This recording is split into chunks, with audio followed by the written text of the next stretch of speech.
terus gitu kan. Ini saya sayat-sayat juga nih. Kemarin Mister Bolang Agro Malang, atau beliau punya channel J33, Juragan J33. Pernah disayat belum? Disayat juga.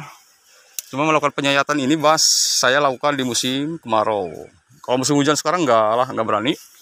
Apalagi tidak dipoles dengan bahan insektisida atau bahan fungisida kan. Itu berbahaya. Di musim kemarau aja. Tujuannya apa? Untuk mempercepat ya. Ada gangguan sedikit sahabat. Biasa. Jadi sini sahabat ya, saya lagi mencampur nih pupuk pito dengan pupuk kotoran hewan yang sudah saya fermentasi itu ke sini. Dan pupuk pito ini kan sudah saya jelaskan. Jadi untuk menambah atau meningkatkan daya tahan tanaman terhadap hama, penyakit, dan pestisida, meningkatkan daya tahan tanaman terhadap cuaca ekstrim dan kelembapan tanah, mempercepat pertumbuhan tanaman dan masa panen, meningkatkan kadar gula, ya kan, dan daya tahan penyimpanan, meningkatkan hasil produk pertanian dalam bentuk, jumlah, dan berkualitas tinggi. Jadi kalau pito ini sudah saya jelaskan ya sebenarnya di video saya sebelumnya. Cuma bagi yang baru menyimak, silahkan dengerin.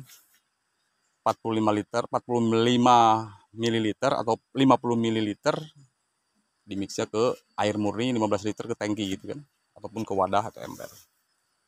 Nah di sini barusan sudah saya gabungkan nih 2 liter aja, nggak satu jerigen ini kan 5 liter. Saya gabungkan. Oke. Begitu dengan pupuk fermentasi kotoran hewan yang sudah saya fermentasi jauh-jauh hari. Dan di sini sudah saya gabung, sudah saya campur ya, 2 liter lah banyakan. Dan didiamkan setengah jam. Akan saya kocor melakukan pengaplikasiannya berapa bulan sekali atau berapa minggu sekali. Ya selagi tidak ada hujan misalkan, lakukanlah pengaplikasiannya 1 minggu 1 kali. Kalau untuk disemprotkan murni pitonya saja ke dalam air 1 minggu 1 kali juga. Gitu ya. Barusan dituang, digabungkan, dan diaduk, biarkan merata dulu kan. Baik kotoran hewan ataupun kotoran sapi, kambing, atau walet, dan kelelawar. Itu bebas ya sahabat. Kalau untuk kotoran hewannya yang sudah fermentasi ataupun tidak digabung juga tidak masalah. Masing-masing tidak digabung ataupun memakai pupuk pitonya saja ataupun pupuk fermentasi kotoran hewannya juga masalah.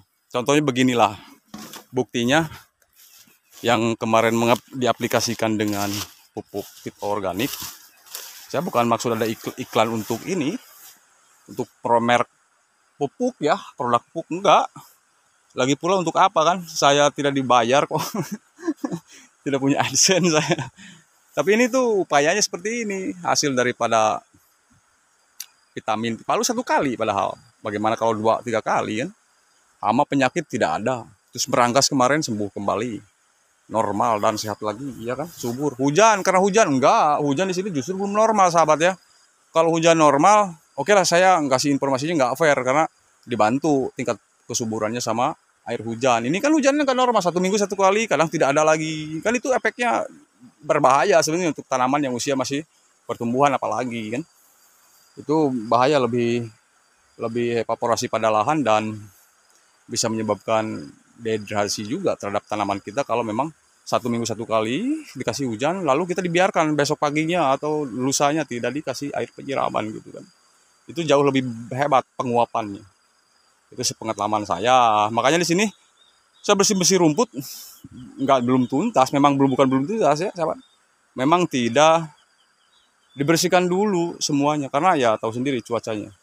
Biar tidak menguap, saya biar lembab juga kan. Tapi memang dijaga kelembapannya. Artinya di sini kalau memang musim hujan, drainase saya jaga. Harus ada pembuangan air. Kalau tidak, nanti pembusukan pada akar tanaman serta bisa menyebabkan jamur, banyaknya jamur pada batang-batang tanaman durian, atau kulit batang durian atau disebut dengan kortek, jamur umpas, atau pada akar busuk juga, busuk akar ya. Akan menimbulkan jamur Pythium complex 10 kan gitu. Dan ini apalagi serangan menggerek batang ketika dicecer oleh air hujan, menyebarlah ke batang utama kan gitu. Itu yang selalu diserang batang utamanya dulu, itu berlendir. Itu biasa seperti itu. Kita seputaran dulu sebelum saya melakukan pengaplikasian pupuk pada tanaman durian, karena dibiarkan dulu biar larut. Nah, merangkasnya pun tidak ada. Sekarang sudah sehat, full, tidak layu, sudah estetik, ya. Tuh, lihat. Subur. Kalau cuma-cuma begini wajar lah ya. Karena kemarin tuh begitu saking hebatnya tuh, apa namanya, cuacanya El Nino, kan? Wah, luar biasa panasnya suhunya itu, ya Allah. Memang kalau kita tidak ada upaya melakukan penyiraman, bahaya sekali kan. Bisa gugur juga ini. Ini waktu itu hari saya tanam 50 cm saja bibitnya. Sekarang udah 3 tahun lah pas gitu ya. Itu tidak tinggi, kenapa? Kalau tinggi saya tetap pruning, sahabat. Ini buktinya. Top pruning sini ya. Terpruning tumbuh ini dipelihara sama saya satunya ya. Ini mau tumbuh saya bunuh semua ini. Biar tidak menyaingi batang primer satunya, biar tidak menggumpal gitu kan. Gitu. Kita mau melakukan penebangan terus tumbuh rimbun, lakukan juga lah pemangkasan. Gitu ya, biar proporsional. Jangan sampai menggumpal atasnya, batang primernya kecil, kurus gitu kan. Ini saya sayat-sayat juga nih.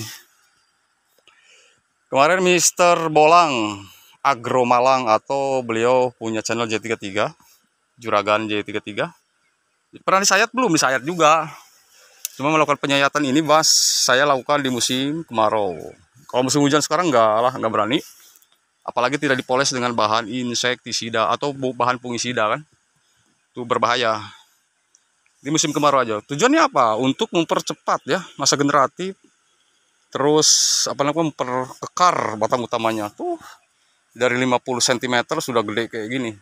Kalau pohon alpukat biasanya sahabat kerat begini, asal batang primernya sudah memasuki fase generatif.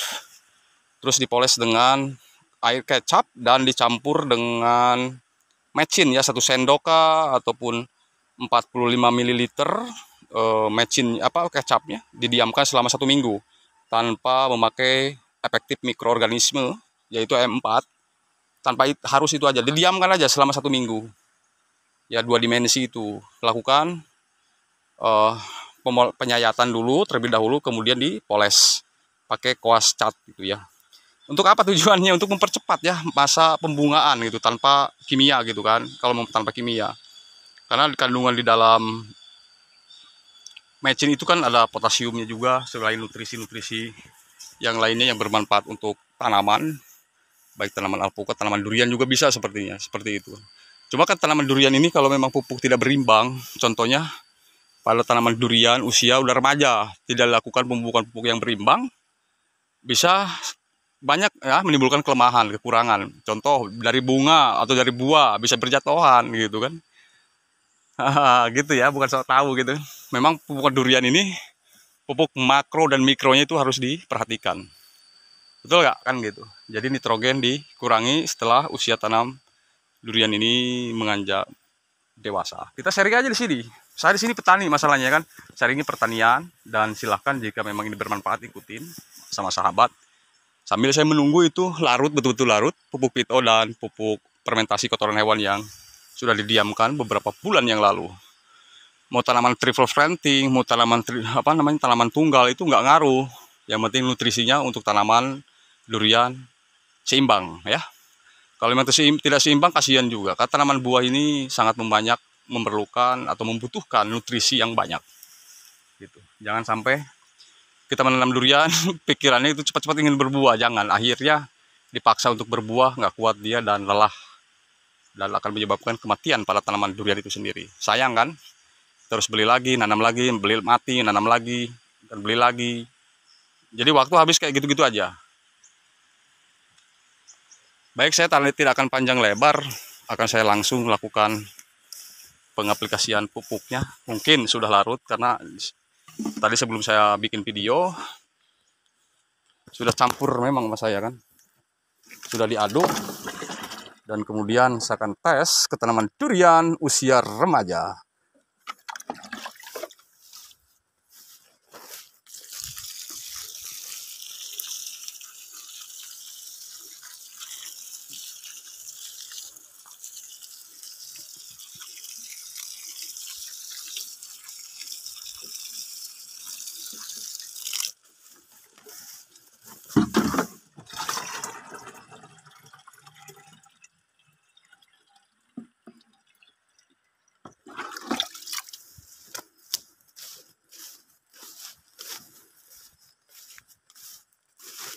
Ini tanaman durian, duri hitam, mungkin 1 tahun umurnya.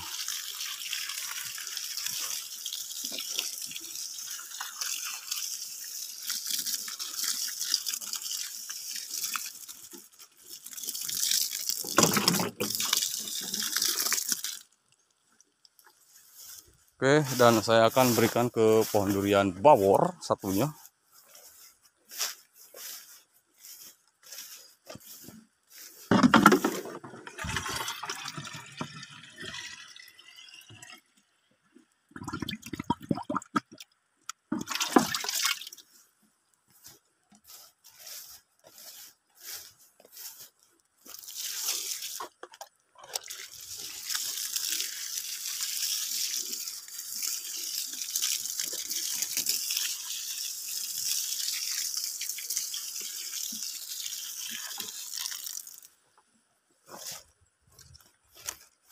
Hmm.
Ini akan saya lakukan khusus buat tanaman durian yang remaja-remaja, sahabat. Yang ini juga nih, usia 1 tahun. Akan saya kasih pokoknya.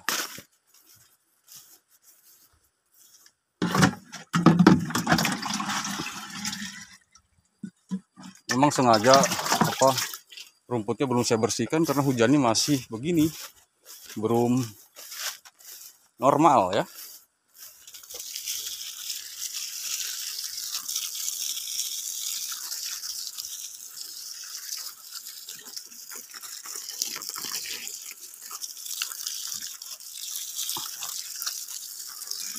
Satu tahun aja lewat kepala saya ini. Durian duri hitam. Oke, baik. Jadi hanya itu saja ya. Dan nanti reaksinya lihat setelah 1 minggu kan. Ini Jumat, berarti hari Sabtu nanti.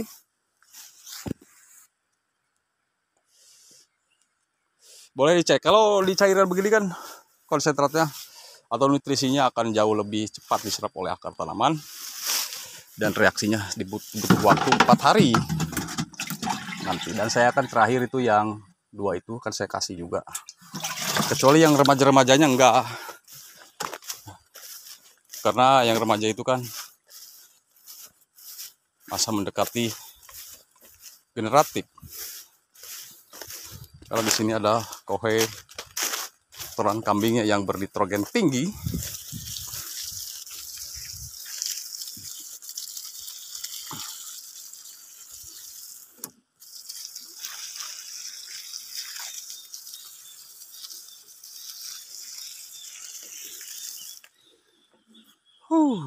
Rimpun. Si remajanya kayak gini. Ya.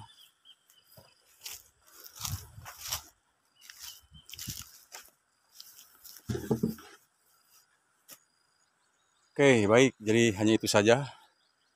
Sedikit sharing dari saya. Terima kasih banyak bagi yang sudah mengikuti, mendukung, seperti like, comment, share, dan subscribe-nya. Saya banyak ucapkan terima kasih. Mudah-mudahan selalu bermanfaat. Dan mudah-mudahan tanaman saya juga subur yang baru ditanam. dan mudah-mudahan juga cepat besar dan berbuah. Karena yang remaja-remaja begini masih panjang prosesnya dan butuh perjuangan. Mudah-mudahan pupuknya selalu bagus, dan nanti kalau bagus saya informasikan kembali, dan kan saya lakukan pemupukan. Terima kasih, salam hormat Rudian Putra, salam petani Indonesia. Moga-moga petani Indonesia selalu disehatkan dan jaya selamanya. Amin. Ketemu lagi di video saya berikutnya seputar tentang tanaman durian, dan akhir kata assalamualaikum warahmatullahi wabarakatuh.